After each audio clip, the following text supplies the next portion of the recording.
wrapped it up purposely. You can take it out from the... Oh, yeah, yeah.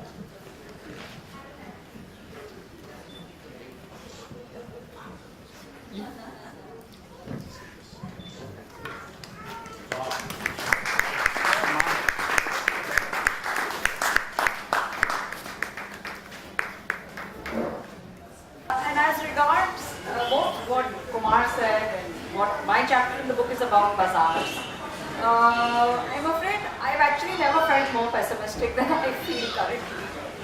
And as those of you who know me know that I've really made a mission of, being, never giving in to the pessimism.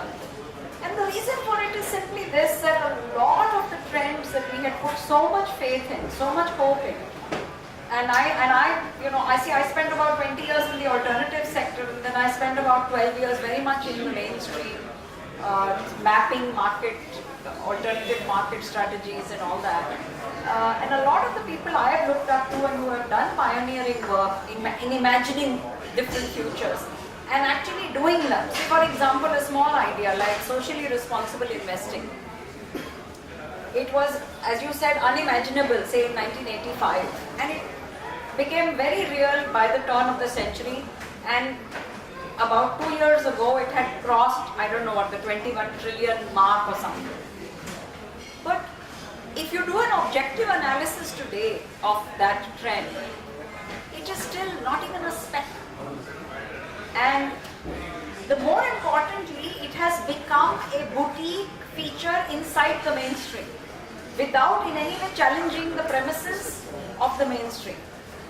And there I'm afraid I am now sure that it's not a matter of conspiracies. We are in a civilizational momentum, which almost, like the flow in the river, how a speck or a leaf, just flows with the water. A lot of our energies, individuals, groups, corporations are like the leaves. They are flowing in a certain momentum. And I honestly have not read or seen anything for a very long time that shows us how that can be changed. So, for example, when I go to international fora, India is often looked up to as a hub for a wide variety of alternatives work. Okay, done. Not imagined, but that is done. Whether it's in agriculture or education or urban planning and alternative housing, so many things. But we also know that none of that is posing a macro challenge, either within India or on the global stage. So my wish for this project, and I think it's an ongoing project, that's very clear, I hope, to everyone, that this is not a one-off thing, it's an ongoing mission, it's an ongoing commitment and work, and this volume, I hope, will be an important, and yet just one more, marker in that larger process. I feel that our challenge now is to tirelessly take this into forums where it is not expected to be read, and where it is bound to be ridiculed. Some people will ridicule it, some people will say this is all nonsense, it's hogwash, or it's just too fantasy, and yet that's exactly where we have to concentrate our energies, and I would say even more so in the younger people.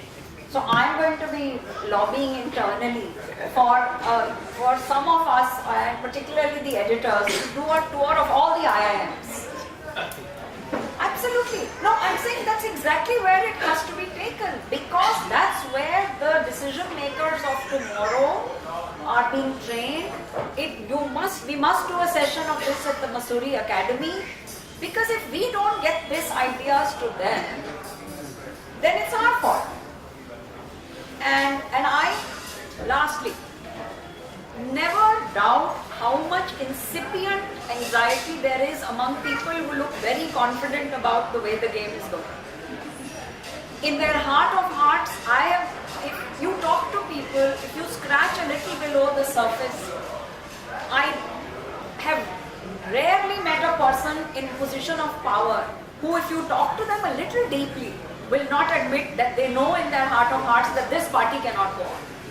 Not in governance, not in economy, certainly not in ecology. Ecology is the one that everybody acknowledges. And yet when you meet them in conferences and decision-making tables, they are still doing the opposite things.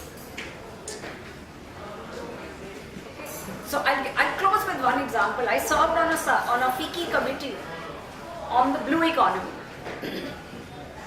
And after a lot of Rona Dona, I'm not joking, I even did Rona Dona. I could not persuade them to include in the opening 5 pages a half a page on what the situation of the oceans is. I could not persuade. Because that's not the focus. It had to be an upbeat report on the economic potential of the blue economy. Thank you. Yeah, you do that, yes. Yeah.